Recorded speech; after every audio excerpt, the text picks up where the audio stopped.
Welcome on ambition nursing classes. तो हमने target high को शुरू किया था। तो टारगेट हाई जो कि लेटेस्ट में है, 7th एडिशन है। तो उसी को हम कंटिन्यू करते हैं। पहला लेक्चर हमने कवर कर लिया था। तो पहले लेक्चर में एक मिस्टेक हो गई थी। पहले लेक्चर में जो टीबी होता है, टीबी के जो केसेस थे वो 199 यानी 199 पर 1 लाख पॉपुलेशन पर थे। जो टीबी के केस थे 199 पर लाख पॉपुलेशन पर थे। तो वो बाय मिस्टेक से उसमें कुछ और बोल दिया था मैंने। तो एक बंदे ने कमेंट किया है, उस कमेंट को मैंने पिन कर दिया है। वहाँ से भी आप ठीक कर सकते हैं उसे देख करके। तो यहाँ पर हम जो सेकंड लेक्चर है वो शुरू करने जा रहे हैं। तो जो सेकंड लेक्चर है वो आप देख रहे हो किसके ऊपर है, decontamination of equipment and unit. इसके ऊपर क्या है, सेकंड लेक्चर हमारा रहेगा। तो यहाँ पर आप देख सकते हैं, अगर मैं डी को हटा देता हूँ तो यहाँ पर क्या हो जाता है, कंटामिनेशन हो जाता है ऑफ इक्विपमेंट एंड यूनिट। यानी जितने भी यूनिट होती है और इक्विपमेंट यानी जैसे आर्टिकल या ऑब्जेक्ट हो गया कोई भी, वो डिकंटामिनेशन हो जाते हैं। यानी उनके ऊपर जो पैथोजेंस होते हैं, माइक्रोब्स होते हैं, वो प्रेजेंट होते हैं। उन्हीं को रिमूव करने के लिए, उन्हीं को हटाने के लिए हम कौन सा वर्ड को इस्तेमाल करते हैं, डीकंटामिनेशन। यानी डीकंटामिनेशन यानी जो दूषित हुआ है कोई भी ऑब्जेक्टिव या आर्टिकल, उसे हमें क्लीन करना है, फ्री फ्रॉम करना है बैक्टीरिया, वायरस या पैथोजन से। यहाँ पे आप समझ गए होंगे। तो डीकंटामिनेशन का मतलब है कि हमें फ्री करना है किससे, माइक्रोब से या पैथोजन से जो हमें नुकसान पहुँचाते हैं। आगे की तरफ हम चलते हैं। यहाँ पर आप देख सकते हैं एक हेडिंग है, strength of chemical and their action on equipment and supply. यहाँ पर जो हेडिंग में कहा गया है, जो स्ट्रेंथ ऑफ केमिकल, केमिकल की स्ट्रेंथ है। तो स्ट्रेंथ तो केमिकल की यहाँ पर देख सकते हैं। केमिकल कहाँ पर है, यहाँ पर आप इस कॉलम में क्या देख सकते हैं, केमिकल है। यानी जो केमिकल का, जिन जिन केमिकल का यूज़ होगा वो इस कॉलम में यहाँ पर आप देख सकते हैं। कितनी स्ट्रेंथ होगी उस केमिकल की वो यहाँ देख सकते हैं। देयर एक्शन, उसका एक्शन क्या होगा वो यहाँ पर। और इक्विपमेंट एंड सप्लाई यानी आर्टिकल कौन सा होगा वो यहाँ पर आप इसमें सीन कर देख सकते हैं। तो यहाँ पर जो सबसे पहला जो केमिकल आता है वो आता है ग्लूटाराल्डिहाइड, जो कि स्ट्रेंथ कितनी होती है उसके, 2% होती है। और वो किन किन इंस्ट्रूमेंट को क्लीन करने में काम में लिया जाता है। तो एक होता है स्पायरोमेट्री ट्यूबिंग। स्पायरोमेट्री ट्यूबिंग क्या होता है, जैसे आप ने एक इंस्ट्रूमेंट देखा होगा जो लंग्स की कैपेसिटी को मापता है। तो उसमें जो ट्यूब लगी होती है उस स्पायरोमेट्री ट्यूबिंग को क्या करते हैं, एक तरह से डिकंटामिनेशन करते हैं। किसका यूज करते हैं, ग्लूटाराल्डिहाइड का 2%। और जो डायलाइज़र होता है, जो डायलिसिस जिन्हें किडनी, आर्टिफिशियल किडनी होती है ना, और उसे एक तरह से डायलिसिस बोलते हैं। तो उसमें एक मतलब इंस्ट्रूमेंट यूज किया जाता है जिसे हम डायलाइज़र बोलते हैं। उसे भी हम इसी से क्लीन करते हैं। एक होता है रीयूज ऑफ लेप्रोस्कोपिक इंस्ट्रूमेंट। जो लेप्रोस्कोपिक जो भी सर्जरी होती है उनका, उन आर्टिकल का दोबारा से यूज करने में भी यही इस्तेमाल होता है कि अगर हम ग्लूटाराल्डिहाइड 2% से इन्हें साफ़ करेंगे तो हम रीयूज कर सकते हैं लेप्रोस्कोपिक इंस्ट्रूमेंट का। और जितने भी रबर इंस्ट्रूमेंट और प्लास्टिक इंस्ट्रूमेंट होते हैं उन्हें भी हम इससे क्लीन कर सकते हैं। अब हम देखते हैं एक्शन और time. High level disinfectant for medical equipment. High level यानी हाई लेवल डिसइंफेक्टेंट होता है फॉर किसके लिए, मेडिकल इक्विपमेंट सच एज, जैसे एंडोस्कोप। 10 से 20 मिनट के लिए इसे रखा जाता है तो ये क्लीन हो जाएगा। 10 से 20 मिनट इसमें टाइम लगता है। जैसे एंडोस्कोपी हो गया, उस तरह के हम क्या करते हैं, इसमें क्लीन करते हैं। तो आगे की तरफ हम चलते हैं। आइसो प्रोपाइल एल्कोहल, जो कि 70% जिसकी स्ट्रेंथ होती है, उसमें हम कौन से इंस्ट्रूमेंट का यूज करते हैं, ऑल मेटल इंस्ट्रूमेंट। जितनी भी मेटल के इंस्ट्रूमेंट होते हैं वो सभी इसमें इसी से साफ करते हैं, इसी से डिकंटामिनेशन करते हैं।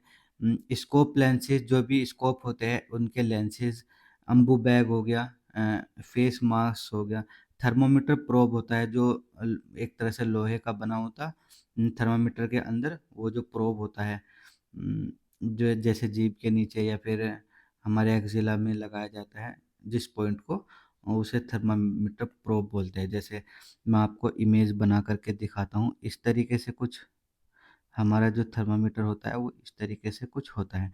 तो ये इसे बोलते हैं प्रोब, इसे, इस हिस्से को।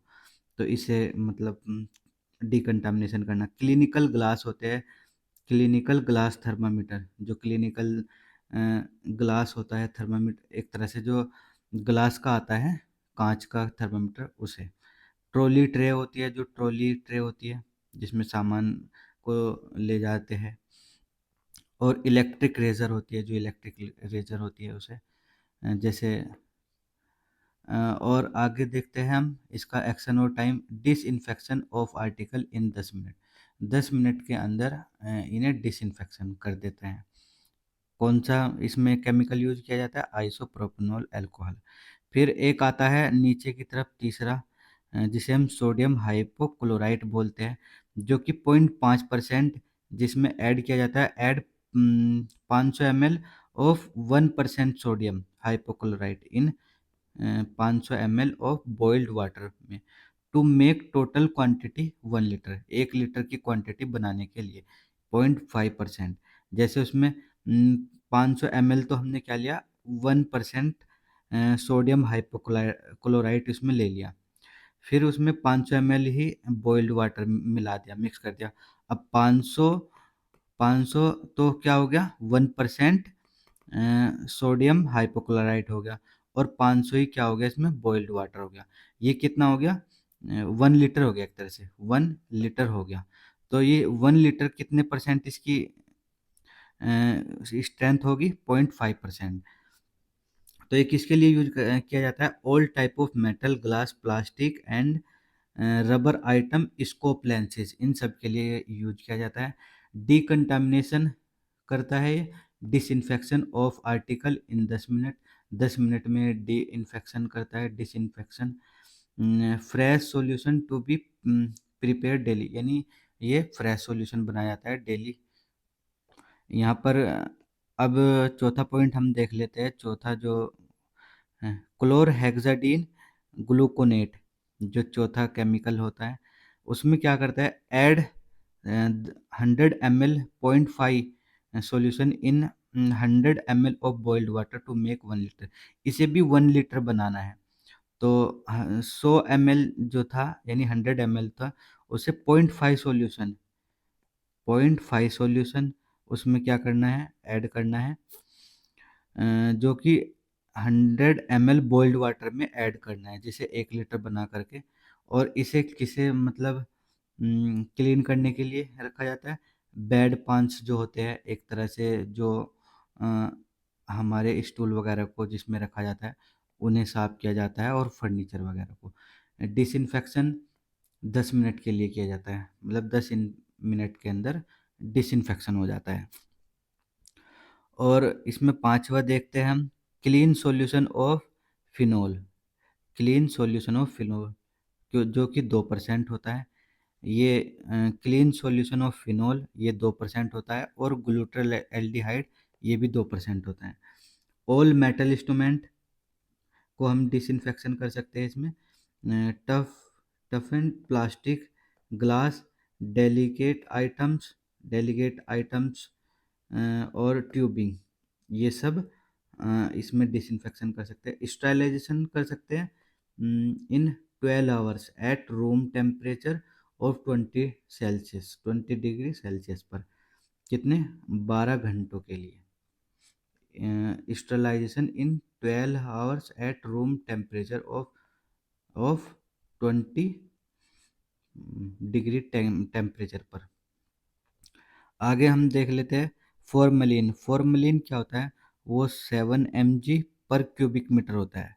और उसमें क्या करते हैं हम, किस इंस्ट्रूमेंट को यूज करते हैं, किसे साफ करते हैं? ऑल मेटल, जितने भी मेटल हो गए, टफ्ट ग्लास हो गया, प्लास्टिक के और ग्लास हो गया, डेलीगेट आइटम हो गया, टॉपिंग हो गया, इसमें भी सब सेम। और डिसइंफेक्शन इन 10 मिनट, 10 मिनट के अंदर डिसइंफेक्शन हो जाता है इसमें।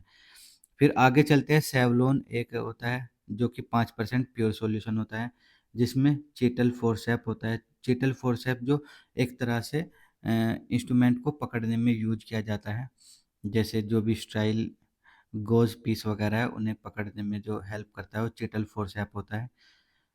तो उस उसे मतलब क्लीन करने के लिए क्लिनिकल ग्लास को, थर्मामीटर को, फर्नीचर, इंस्ट्रूमेंट को, सबको क्लीन करने के लिए, और डिसइंफेक्शन कर देता है 20 मिनट के अंदर अंदर। तो चलिए आगे देखते हैं क्लीनिंग। क्लीनिंग यानी सफाई करना, डिसइंफेक्शन करना ऑफ वेरियस आइटम, जो अलग तरह के आइटम होते हैं उन्हें क्लीन करना, डिसइंफेक्शन करना। तो प्रोसीजर हम देख लेते हैं। सबसे पहले हम ग्लास आइटम को देखेंगे, फिर इनेमल वेयर को देखेंगे, फिर स्टेनलेस स्टील आइटम को किस तरीके से हम डिसइंफेक्शन करते हैं उनका। यहाँ पर रेशनल दिखाया गया है, यहाँ पर साइंटिफिक प्रिंसिपल है। तो ग्लास आइटम को क्या करेंगे, disinfection, disinfect the item by emerging in 0.5% chlorine sodium hypochloride. Emerging का मतलब है उसके अंदर हमें डुबोना है ग्लास आइटम को। Chlorhexidine solution minimum for 5 minute, किसके लिए, 5 मिनट के लिए। In plastic container covered with lid, मतलब ढक्कन से 5 मिनट के अंदर अगर हम किसका यूज करते हैं, क्लोरहेक्साडीन सॉल्यूशन का यूज करते हैं तो मिनिमम हमें 5 मिनट के लिए प्लास्टिक कंटेनर में उसका ढक्कन बंद करके रखना होगा, तो वो क्लीन हो जाएगा। अब इसका रेशनल क्या है, to decrease the number of micro organism on the surface of the item. जो जो भी एक तरह से आर्टिकल है उसकी सरफेस पर जितने भी माइक्रो ऑर्गेनिज्म है उनके जो संख्या है उन्हें कम करना, यानी पूरी तरीके से तो नहीं हटाना, उन्हें कम करना, डिक्रीज करना उन्हें। फिर साइंटिफिक इसका प्रिंसिपल क्या होता है, chlorine kills many micro organism by releasing free oxygen. किसे रिलीज करके, रिलीजिंग फ्री ऑक्सीजन को रिलीज करके, और बहुत से जो माइक्रो ऑर्गेनिज्म है उन्हें किल करता है। कौन, क्लोरीन।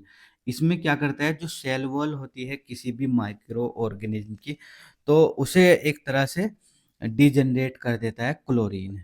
जैसे क्लोरीन आपने देखा होगा जो स्विमिंग पूल होते हैं उसके अंदर भी यूज की जाती है, ताकि जो आपने देखा होगा पता नहीं कौन कौन कहाँ कहाँ से आता है, और उसके ऊपर कितने पैथोजेंस होते हैं, तो वो सबको किल कर देता है। जब कि कोई भी एक स्विमिंग पूल है उसमें पता नहीं कहाँ कहाँ से आकर के 20 बंदे उसके अंदर हैं, तो वो बीमार नहीं होते हैं, आपने देखा। वो क्यों, क्योंकि उसके अंदर क्लोरीन होता है जो कि माइक्रो ऑर्गेनिज्म को क्या करता है, किल करता है। इसलिए वो मतलब सेफ होता है उसके अंदर। लेकिन इसमें जब स्विमिंग पूल में रेड आई देखने को मिलती है, यानी आंखें जो होती है वो लाल हो जाती है, वो किसकी वजह से होता है, वो भी क्लोरीन की वजह से ही होता है। अब हम देखते हैं इनेमल वेयर। जो इनेमल जिन जैसे जो बाहरी त्वचा होती है एक तरह से, उसमें immerse the item in A chlorine solution of 0.5%। जो भी आइटम है, जो भी आर्टिकल है वो 0.5% सॉल्यूशन में क्लोरीन के डुबोना है, टू डिसइंफेक्ट करने के लिए। Disinfection can kill most of the bacteria. जो डिसइंफेक्शन है वो किल करता है, ज़्यादातर बैक्टीरिया को मार देता है, वायरसेस को, जैसे हेपेटाइटिस बी वायरस जिसे एचपीवी बोलते हैं, ह्यूमन इम्यूनोडिफिशियंसी वायरस जिसे एचआईवी बोलते हैं। तो इन्हें किल कर देता है, मार देता है मोस्टली। अब हम देखते हैं स्टेनलेस स्टील आइटम पर किस तरह से उसे क्लीन करते हैं। Always immerse in 0.5% of chlorine, इसे भी क्लोरीन में डुबोना है 0.5% सॉल्यूशन में। कितने मिनट के लिए, कितनी देर के लिए, 5 मिनट के लिए, टू डिसइंफेक्ट, क्या करने के लिए, डिसइंफेक्ट करने के लिए। Disinfection destroy many of the pathogens, ये क्या करता है, ख़त्म कर देता है बहुत से जो भी पैथोजन होते हैं उन्हें ख़त्म कर देता है।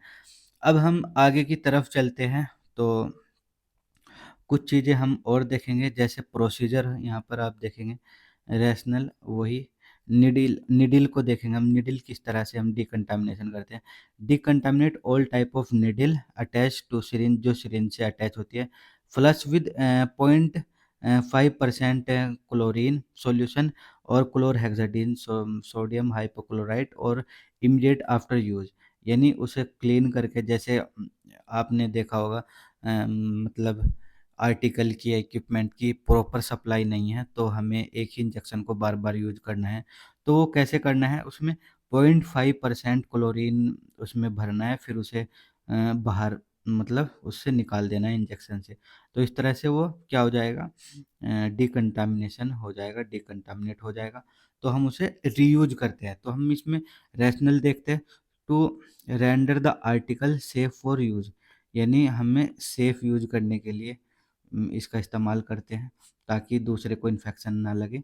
और टू डिकंटामिनेट, डिकंटामिनेट करने के लिए make the article availability for reuse, यानी जो आर्टिकल है उसकी अवेलेबिलिटी को बढ़ाने के लिए, ताकि हम यूज दोबारा उसे यूज कर सके। जैसे कि इंजेक्शन की कमी है किसी भी हॉस्पिटल वगैरह में, जैसे सीएचसी पीएचसी में, तो वहाँ पर क्या होगा, जैसे इंजेक्शन की कमी है, तो कमी होने के चलते हमें एक ही सिरिंज को बार बार यूज करना होता है या निडिल को, तो हमें इस तरह से उसे क्लीन करना होता है निडिल को। अब आता है कि प्रोक्टोस्कोप एंड ब्रोंकोस्कोप। प्रोक्टोस्कोप जो होता है, जो एनल एग्जामिनेशन के दौरान हम यूज करते हैं, और ब्रोंकोस्कोप जो ब्रोंकस यानी लंग्स को देखने के लिए या ब्रोंकाई को देखने के लिए हम यूज करते हैं। इमर्स बोथ ऑब्चुरेटर स्पेकुलम इन 0.5 क्लोरीन सॉल्यूशन, 0.5% क्लोरीन सॉल्यूशन है, इसे भी, इन दोनों चीज़ों को भी क्या करना है, डुबाना है 0.5% क्लोरीन सॉल्यूशन के अंदर मिनिमम 10 मिनट के लिए। देन रिंस इन वाटर, यानी एक तरह से चलते हुए पानी में, बॉइल्ड फॉर 10 मिनट, एक तरह से बॉइल्ड उबालना है 10 मिनट के लिए। देन फॉर ऑटोक्लेविंग, और फिर उसके बाद ऑटोक्लेविंग क्लेविंग के लिए भेज देना है। टू डिकंटामिनेट करने के लिए, और to decontaminate and make the article ability for reuse, ये भी रीयूज करने के लिए, यानी अगर इंस्ट्रूमेंट की कमी है तो उसे रीयूज करना है एक तरह से।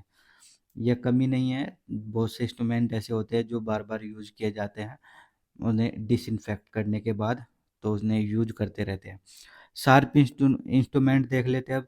Immerse the sharp instrument in 0.5% chlorine, सभी को क्या करना है, 0.5% क्लोरीन सॉल्यूशन में डुबोना है।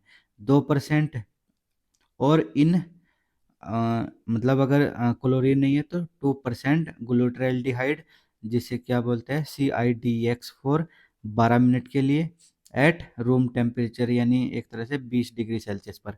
And antirust agent example sodium nitrate 1%, 0.1% if available, अगर अवेलेबल है तो यहाँ पर आप ज़्यादा टेंशन में नहीं जाना है, क्योंकि हमें 0.5% जो है क्लोरीन सॉल्यूशन में ही डुबाना है।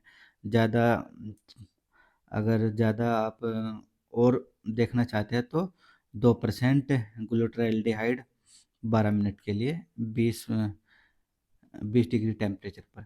तो ये क्या करने के लिए, to disinfect and sterilise the instrument, ये भी स्टरलाइज और डिसइंफेक्ट करने के लिए।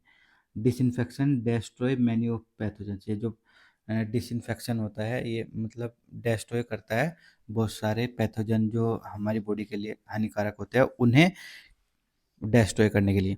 फिर हम देखते हैं laryngoscope. Laryngoscope detach the blade.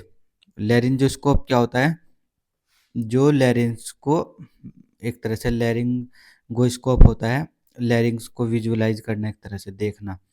Detach the blade, उसमें ब्लेड रहता है, separate and immerse it in 2% ग्लूटाल्डिहाइड solution for 12 minute, ये भी 12 मिनट था इसके अंदर भी, और इसमें भी 12 मिनट के लिए 2% ग्लूटाल्डिहाइड। टू डिकंटामिनेट, डिकंटामिनेट करने के लिए। By decontaminating we can make it ready for next use, decontamination करने के बाद हम इसे दोबारा रेडी करते हैं यूज करने के लिए, अगला यूज करने के लिए। नेक्स्ट देख लेते हैं हम, commonly use skin disinfectant and antiseptics, यानी जो कॉमनली यूज किया जाता है डिसिन स्किन स्किन के डिसइंफेक्टेंट और एंटीसेप्टिक जो कॉमनली यूज किया जाता है। यहाँ पर बायोसाइड्स यानी एक तरह से जो भी केमिकल्स है वो, और मोस्ट कॉमनली यूज डाइल्यूशन, जो डाइल्यूशन ज़्यादातर यूज किया जाता है, जैसे एल्कोहल का है, जिसमें एथेनॉल, आइसोप्रोपेनॉल, एन प्रोपेनॉल, जो कि 60 से 95% जो है यूज किया जाता है। क्लोरोहेक्साडीन ग्लूकोनेट, जो कि एक्वस और डिटर्जेंट प्रिपरेशन कंटेनिंग, कौन कौन से क्या कंटेन रखता है, क्या रखता है, 0.5% और 0.75%। क्लोरोहेक्साडीन अल्कोहल प्रिपरेशन कंटेनिंग 4% क्लोरोहेक्साडीन ये रखता है, तो इसका यूज किया जाता है। क्लोरोक्सीलिनोल, जिसे हम क्या बोलते हैं, पैरा क्लोरोमेट्रेक्सीलिनोल, इसे बोलते हैं। 0.3 से लेकर के 3.75 इसका यूज किया जाता है, 3.75% का यूज किया जाता है। एक होता है हेक्सा क्लोरोफीन, जिसका 3% यूज किया जाता है, 3% यूज किया जाता है। आयोडोफोर, जिसे पोविडोन आयोडीन बोलते हैं, जो 7.5 से लेकर के 10% यूज किया जाता है। क्वाटरनरी एमोनियम कंपाउंड, जो कि 0.05 से लेकर के 0.2 क्वाट का यूज किया जाता है। एक होता है ट्रिकोल्सन क्लोसन, जो कि 0.2 से 2% का यूज किया जाता है। तो यही था आज हमने जो बात की है, जो कि डिकंटामिनेशन हम ऑब्जेक्ट का या फिर इक्विपमेंट का करते हैं। यहाँ पर आप देख सकते हैं, एक बार से हम दोबारा से इसे ओवरव्यू ले लेते हैं इसका। तो हमने केमिकल्स को देखा, केमिकल्स कौन कौन से यूज किए जाते हैं जब हम किसी भी इंस्ट्रूमेंट को यूज करते हैं क्लीन करने के लिए। तो यहाँ पर केमिकल देखते हैं, glutaldehyde, isopropanol alcohol, sodium hypochlorite, chlorhexidine gluconate और क्लीन सॉल्यूशन ऑफ फिनॉल और फॉर्मेलिन और सेवलॉन। ये क्या है, केमिकल्स है जो यूज किए जाते हैं हमारे आर्टिकल और इक्विपमेंट को क्लीन करने के लिए। यहाँ पर जो ग्लूटाल्डिहाइड है वो 2% है, वो इन सभी चीज़ों को क्लीन करने में यूज किया जाता है। एक्शन उसका आपने पढ़ ही लिया है, सब वो देख लिया है। आइसोप्रोपेनॉल अल्कोहल जो 70% यूज किया जाता है, इन सभी इंस्ट्रूमेंट को क्लीन करता है। और सोडियम हाइपोक्लोराइट, जो कि इन सब ऑब्जेक्ट को क्लीन करता है। क्लोरहेक्साडीन और ग्लूकोनेट, जो ये एक सॉल्यूशन प्रिपेयर करना पड़ता है, और ये भी इन इंस्ट्रूमेंट को क्लीन करता है। क्लीन सॉल्यूशन और फिनॉल 2%, जो कि इन मटेरियल को यूज करता है, मतलब क्लीन करता है। फॉर्मेलिन 7% जो है क्यूबिक मीटर, ये इन सब को क्लीन करता है। यहाँ पर आप ऑन एन एवरेज जो लेते हैं 10 मिनट है इसका टाइम क्लीन करने का, 10 मिनट सभी में, ज़्यादातर 10 मिनट, 10 मिनट, यहाँ पर 20 मिनट है और यहाँ पर 20 मिनट आप देख सकते हैं। तो ये सब है क्लीनिंग, यानी सफाई करना, डिसइंफेक्शन करना ऑफ वेरियस आइटम, अलग अलग तरह के जो आइटम होते हैं। तो यहाँ पर हम देख लेते हैं कौन कौन से आइटम को, जैसे ग्लास के आइटम होते हैं उसे हम क्लीन करते हैं किससे करते हैं, सोडियम या क्लोरीन से करते हैं, क्लोरहेक्साडीन सॉल्यूशन से करते हैं, इनसे हम ग्लास को क्लीन करते हैं। फिर इनेमल को, वो भी हम क्लोरीन से करते हैं। स्टेनलेस स्टील को, वो भी हम क्लोरीन से करते हैं। और निडिल को, वो भी हम क्लोरीन से करते हैं। और प्रोक्टोस्कोप एंड ब्रोंकोस्कोप, वो भी हम क्लोरीन सॉल्यूशन से करते हैं। शार्प इंस्ट्रूमेंट जो होते हैं वो भी हम क्लोरीन सॉल्यूशन से करते हैं। लेरिंजोस्कोप, वो भी हम किससे करते हैं, नहीं वो हम क्लोरीन से नहीं, 2% ग्लूटाल्डिहाइड सॉल्यूशन से करते हैं। बस इसमें ये चेंज है, यहाँ पर इंस्ट्रूमेंट में कि जो लेरिंजोस्कोप है वो 2% ग्लूटाल्डिहाइड से क्लीन करते हैं। अब हम देख लेते हैं कौन कौन से कॉमनली यूज किए जाते हैं स्किन के डिसइंफेक्शन करने के लिए और एंटीसेप्टिक के लिए। जैसे अल्कोहल हो गया, क्लोरोक्सीडीन हो गया, क्लोरोक्जिनोल हो गया, हेक्साक्लोरोफेन हो गया, आयोडोफोर हो गया, या क्वाटरनरी अमोनियम कंपाउंड्स हो गया, या ट्रिकोल्सन हो गया, ये सब कंपाउंड्स यूज किए जाते हैं। यानी केमिकल्स यूज कर किए जाते हैं। उम्मीद करता हूँ आपको ये लेक्चर जो है वो समझ में आ गया होगा। तो अगर ये वीडियो समझ में आई है तो please like share and subscribe कीजिएगा चैनल को, और इस वीडियो को ज़्यादा से ज़्यादा लोगों तक पहुँचाएँ ताकि लोगों की हेल्प हो सके। और जल्दी हम अगला टॉपिक जो है वो जो some disease condition and their primary sign and symptom, जो भी डिजीज़ कंडीशन है और साइन एंड सिम्टम है, नेक्स्ट वीडियो उस पर होने वाली है। तो उम्मीद करता हूँ आपको सारी चीज़ें क्लियर हो गई होगी, समझ में आई होगी। तो इस वीडियो को ज़्यादा से ज़्यादा शेयर कीजिएगा, और अगर कोई भी इस वीडियो के बारे में फीडबैक देने के लिए हमें कमेंट करिएगा ताकि हम और अच्छे तरीके से जो वीडियो है वो बना बना सके। तो इस वीडियो को देखने के लिए थैंक यू।